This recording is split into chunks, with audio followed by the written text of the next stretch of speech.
Welcome in to this deep dive.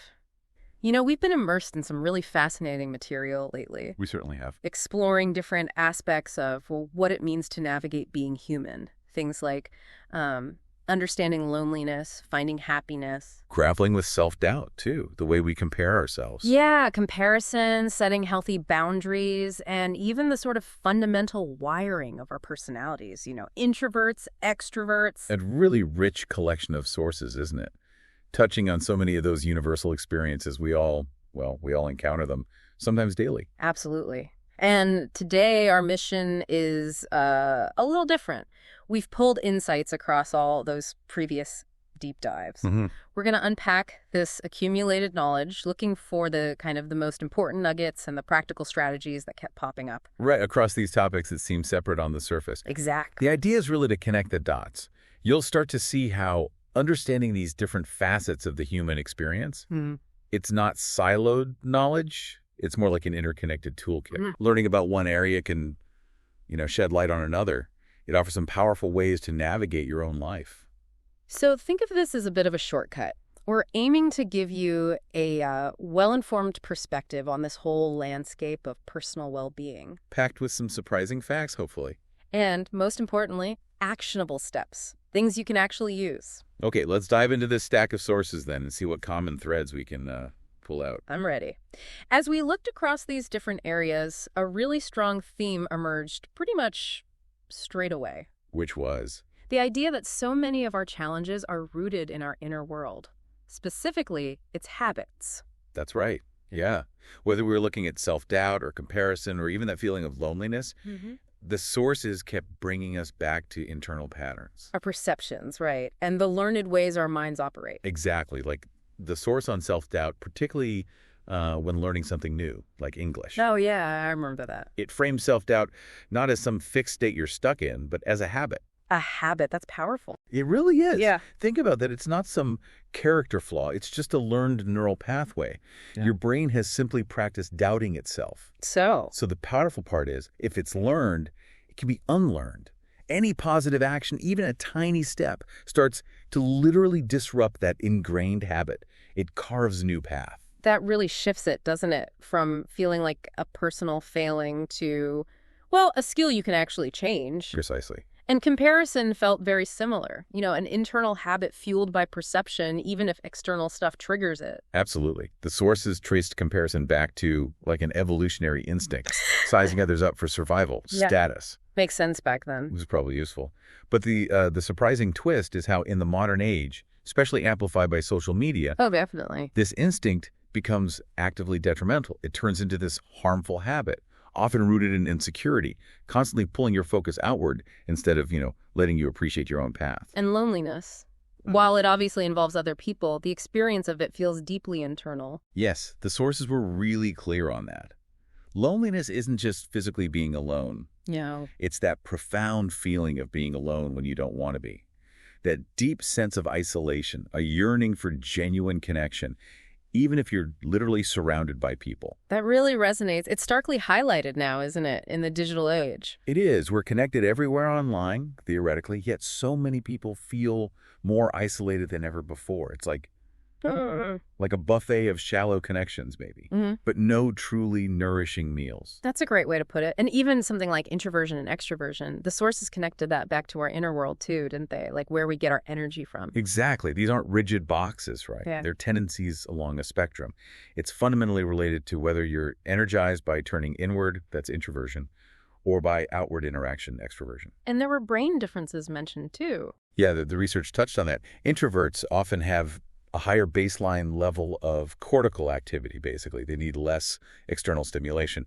While extroverts seem to have a more active dopamine reward system geared towards external rewards, external stimulation. So these are predispositions. Sure, but they're absolutely shaped and influenced by our environment, too.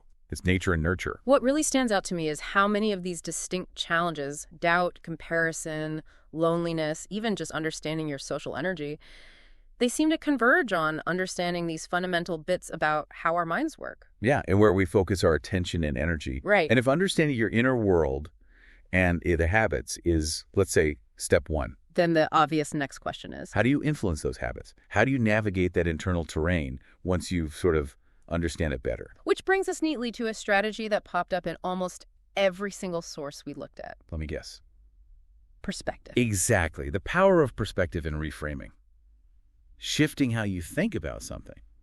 It's such a recurring, powerful tool. It really is. Yeah. If those internal patterns, those habits, create challenges, then reframing is one of the most effective ways to start changing the pattern. Like with mistakes, the source on self-doubt suggested reframing them not as failures, but as indispensable opportunities to learn. Necessary, even. Like being a scientist gathering data. I loved the hot coffee example. Okay. Tripping and spilling coffee isn't a sign you're clumsy forever. And if you were learning English and, say, used the wrong adjective order, yeah, that mistake just becomes data points about English grammar. It's not a personal indictment, you know? It totally takes the sting out. It neutralizes it. It absolutely does. And for loneliness, a key strategy was reframing solitude. Instead of seeing time alone as this negative proof that you're unwanted or lacking something. View it as, what were the phrases? Fertile ground. Fertile ground, or a blank canvas. Yeah, I loved those metaphors. It transforms alone time into an opportunity, doesn't it? Uninterrupted space for self-discovery or just diving into things you genuinely enjoy, like reading a book or having a quiet cup of tea. It flips it completely. From a perceived deficit to a positive choice. Precisely. And reframing comparison was also crucial. Oh, hugely. The sources urged shifting your mindset from seeing other people's success as, like, competition. To seeing it as inspiration. Asking, okay, what can I learn from them? Rather than letting it just trigger insecurity. And that powerful reminder, which we probably all need daily. That social media is a highlight reel. Exactly. It's almost always a carefully curated highlight reel. Not the full, messy reality of anyone's life. That's true. And the simple, yet kind of profound reframing that, embracing your own individuality, is the only path that actually matters. Comparing yourself to others is fundamentally illogical. Like comparing a fish to a bird. Exactly. It's like comparing a fish's ability to climb a tree to a bird's ability to swim. They have different strengths, different environments, different paths. It's pointless. So, okay, how do you apply that reframing when that ingrained voice of self-doubt pops up? Well, the sources suggest directly tackling negative self-talk by actively flipping the thoughts. Like literally catching it and turning it around. Yeah. So I'm bad at this becomes something like, okay, I'm in the process of learning this. Or this is challenging and I'm figuring it out. Because those negative thoughts are just a habit, right? A worn neural pathway. Exactly. You have to consciously, actively create new, more positive pathways through repetition. It takes practice. And boundaries. Our deep dive on boundaries reframed them completely, too, not as selfish acts. But it's essential self-care. That was a critical shift. It really was. Boundaries are about prioritizing your own needs, recognizing your inherent worthiness of respect, time, and energy. It's not really about saying no to others just because. It's about saying yes to yourself. A clear yes to yourself and your well-being. And just that single reframing can dissolve so much of the guilt or fear people have around setting limits. It's remarkable, isn't it, how much power lies in simply changing the internal lens through which we view these experiences. Definitely. But perspective alone isn't enough, is it? Yeah, that was clear too. These sources consistently emphasize that making any real change requires conscious effort and consistent action. Absolutely. Which is our third major theme here. The undeniable importance of action and practice. Understanding is foundational, sure, but doing is where you build the new habits. That's where you rewire those pathways and create tangible change. Exactly. This came up really strongly in the self-doubt source related to English learning, but the principle applies everywhere, doesn't it? Setting realistic goals and celebrating small wins. Yes. Breaking down those daunting larger goals into tiny manageable steps. Maybe today you just learn 10 new words. Tomorrow you watch a 5-minute video in English. And crucially, acknowledging those achievements. Yes. Keeping a victory journal was suggested. It's a concrete way to track your progress, no matter how small it feels. It becomes your personal counter-narrative to comparison. I like that. And specifically for self-doubt in speaking, the most common advice was simple, but terrifying for many. Just practice speaking, even when you're scared. Yeah. Because the fear is often worse than the reality, isn't it? Start small. Talk to yourself in the mirror. Record your voice, maybe. Find low-pressure situations. Right, like language exchange partners who are also learning. They get it. And a key nugget was mastering imperfect communication. Ah, yes. Prioritizing getting your message across over perfect grammar. Exactly. Saying thing for rain and being understood is actually a massive confidence builder, even if you didn't say umbrella. Every successful communication interaction, however small or imperfect, builds that confidence muscle. The sources also offered some really practical exercises that spanned across these different topics. Right. Things like the mere challenge for speaking practice, using a word of the day in multiple sentences, shadowing, mimicking audio. Role-playing common situations, too. And the gratitude lists. Yeah. That came up repeatedly. Just writing down, say, 3 things you're genuinely grateful for each day. And that wasn't just for happiness, was it? No. It was suggested as a tool for combating self-doubt, loneliness, and comparison, as well as boosting happiness. It's like a truly multi-purpose mental tool. Taking care of your physical self was also highlighted pretty consistently. Yes, moving your body, getting some exercise, aiming for maybe around 20 minutes most days. Yeah. It isn't just for physical health. It releases endorphins. Right, which have a direct biological impact on boosting your mood and your happiness levels. It's brain chemistry. And for combating loneliness, establishing a routine was mentioned. Yeah, simply structuring your day with basics, consistent sleep, regular meals, planned exercise. It provides grounding when you might feel adrift or isolated. It's like a fundamental act of self-care. It really is. It sends a message to yourself that you are worth taking care of, even when you feel alone. And spending time in nature. Even small doses. Yeah, even just noticing a plant on your desk or taking a short walk in a park. It combats loneliness by grounding you through sensory experience. It reconnects you to something larger than yourself. So it's this powerful combination then, intentionally shifting your perspective and taking consistent, intentional action, even small steps. They build on each other. They really do. And while that internal work and personal action are vital, these sources also made it really clear that we don't exist in a vacuum. Right. Our interactions with others are central to both the challenges and the solutions. Which leads us directly into our next major theme, the significance of relationships and connection. Makes sense. Absolutely. I mean, look at the external factors in self-doubt and comparison. The pressure of English being a global language, or comparing yourself to native speakers or, more advanced learners, that isn't purely internal, is it? No, it's influenced by your social context. Exactly. And social media. Yeah. It isn't just a platform. One source called it a comparison accelerator. Oh, that's good. A comparison accelerator. Because of how we interact with it and, with others' curated lives presented on it. And loneliness, again, it's not just physical isolation. It's fundamentally a lack of genuine connection. The sources differentiated between social loneliness, maybe lacking a broad network, and emotional loneliness, which is lacking that deep intimacy, those close confidants. And it brought up that paradox of our time again. Yeah, this hyper-connected online world, yet so many people feel this deep sense of isolation. So actively engaging with the outside world, fostering real connection, it requires being proactive. You have to make the effort. You do. Yeah. Sending that text, making that call, maybe exploring new social avenues like joining a club based on a shared interest, it generally won't just happen passively. And happiness, the link to relationships there seems almost universal. Fundamentally so. Yeah. Strong social connections trigger neurochemicals like oxytocin and serotonin. They directly impact our well-being. So actively spending time with people. Calling a friend, scheduling a family dinner. It's pretty much non-negotiable for happiness, according to the research. Even finding purpose, which contributes hugely to happiness, often involves helping others, which gives you that dopamine boost. And our recent deep dive showed just how essential boundaries are for making those relationships healthy. They are the framework, aren't they? Yeah. Boundaries aren't about building walls or creating distance necessarily. Yeah. They're about establishing mutual respect, clarifying what is me and what is not me, like drawing healthy property lines. That's a useful analogy. The Solberg has noted that in romantic relationships, sometimes maintaining individual interests can actually lead to higher trust and intimacy, counterintuitively. Interesting. In family dynamics, it's often about respecting autonomy.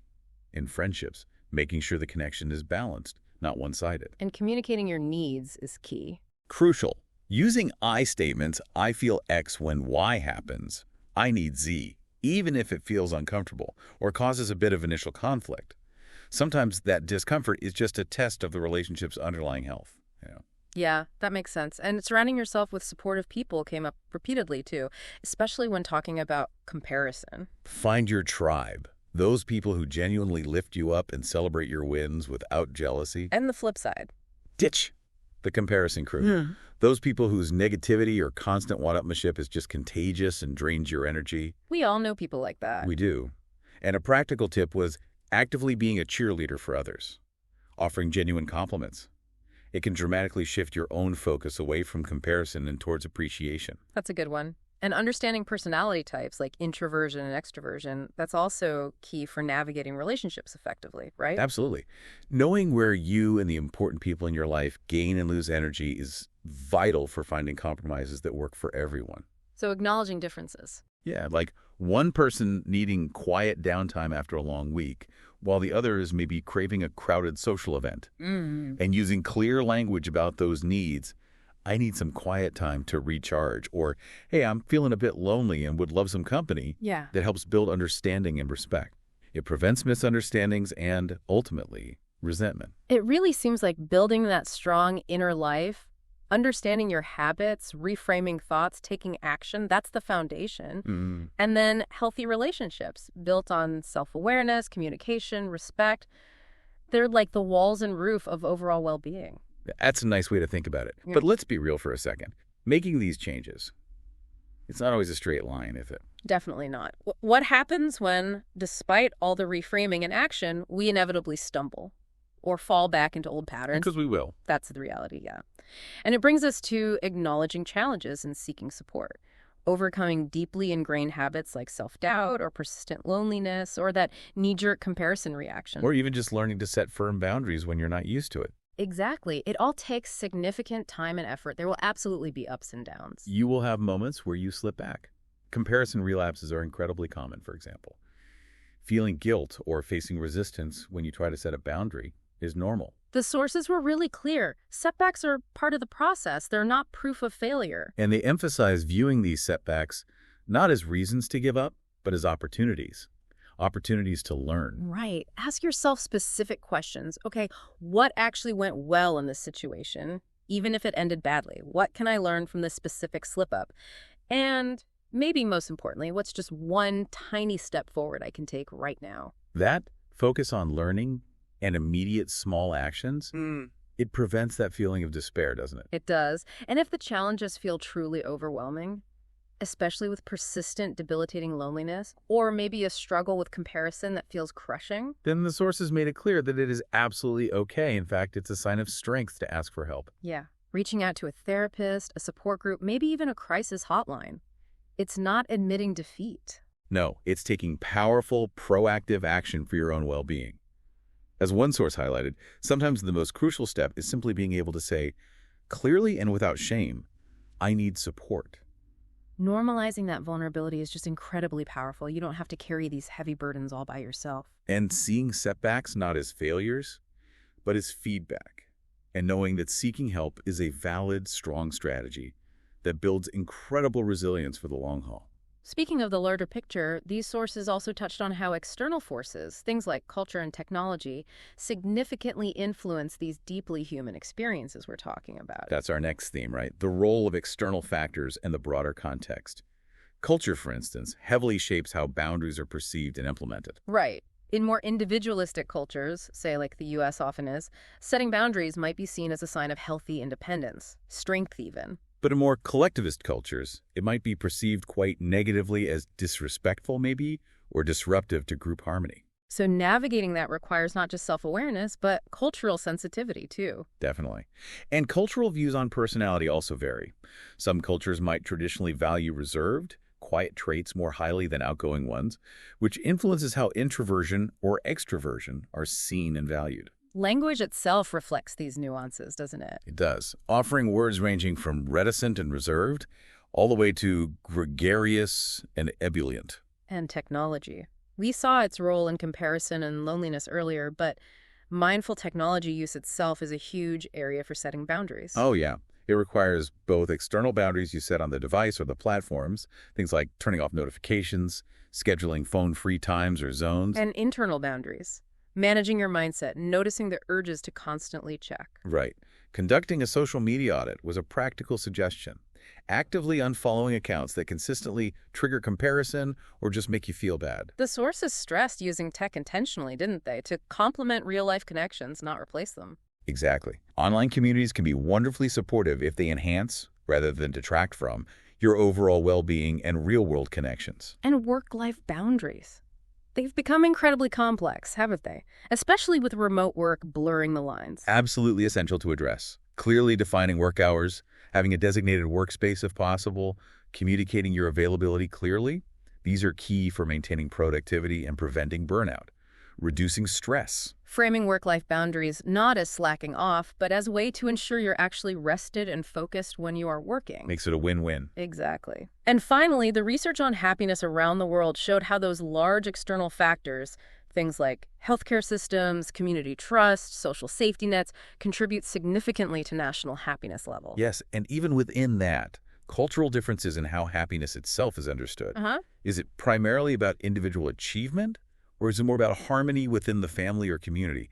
These broader contexts undeniably shape our personal experiences. It becomes really clear that while our internal landscape and our individual actions are foundational, we're constantly interacting with these external systems, culture, technology, society. Systems that influence us, certainly, but which we can also influence, even in small ways, through our choices and our boundaries. Which brings us nicely full circle, doesn't it? Synthesizing all these threads into a broader, long-term perspective. Connecting the dots. Yeah, connecting the dots. It's so clear that all these seemingly different deep dives, self-doubt, loneliness, happiness, comparison, boundaries, personality, they're actually deeply interconnected. They all relate fundamentally to understanding yourself, managing your energy, navigating your relationships effectively, and making conscious choices about how you want to live. Understanding your fundamental nature, like whether you lean introverted or extroverted, gives you crucial insight into how to structure your life and your relationships to support your energy levels and your well-being. And cultivating self-compassion, actively reframing those negative thoughts. Those are direct tools for dismantling the habits of self-doubt, combating the sting of comparison, and finding more peace, maybe even joy, in solitude. Setting healthy boundaries protects your time and energy. It creates space for essential self-care and enables healthier, more balanced relationships. Which, as we saw, are absolutely vital for combating loneliness and building happiness. Focusing on your own progress using tools like that victory journal or a gratitude list helps combat comparison by shifting your focus inward. And it boosts both happiness and self-confidence along the way. And actively engaging with others, practicing vulnerability by expressing your needs clearly, finding those supportive connections. These are indispensable strategies for overcoming loneliness and profoundly enhancing happiness. And consistently across every single one of these topics, a common thread was action and practice, taking those small, sometimes uncomfortable steps. That's the engine, isn't it? That builds momentum and drives real, lasting progress. What's fascinating is seeing how these aren't just isolated fixes for specific problems. No, they're interconnected skills and perspectives that build a more robust, resilient, and ultimately fulfilling way of navigating the entire human experience. So as we wrap up this particular deep dive, we've really tried to extract key insights from across multiple sources, exploring these common human experiences. The habits of our inner world, the transformative power of reframing our perspective. The non-negotiable importance of action and consistent practice, the absolute significance of our relationships. The reality that setbacks are just part of the journey, and the ever-present influence of those external factors too. We've seen how weaving together understanding in these different areas provides a really powerful toolkit for living a more authentic, maybe more joyful, and genuinely connected life. It seems to boil down to combining self-awareness with intentional action and actively fostering meaningful connections. And always remembering progress in any of these areas. It's a journey. It's not a single destination you arrive at. Definitely not. There will be twists, turns, ups, downs. But every single step you take forward counts.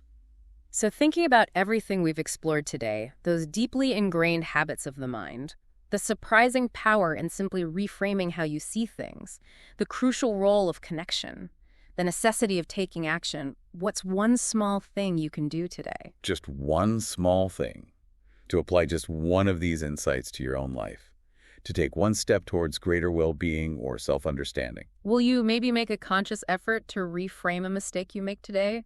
Not as a failure, but just as data. Or maybe reach out to one friend you haven't spoken to in a while, even just a quick text. Could you carve out maybe just 20 minutes to simply move your body? Go for a walk? Could you try setting one small boundary with your phone tonight? Maybe leave it out of the bedroom. Or perhaps just take 60 seconds to write down 3 things you're genuinely grateful for right now. Whatever resonates with you, just choose that one small action and take that single powerful step. Thanks for joining us for this deep dive. See you next time.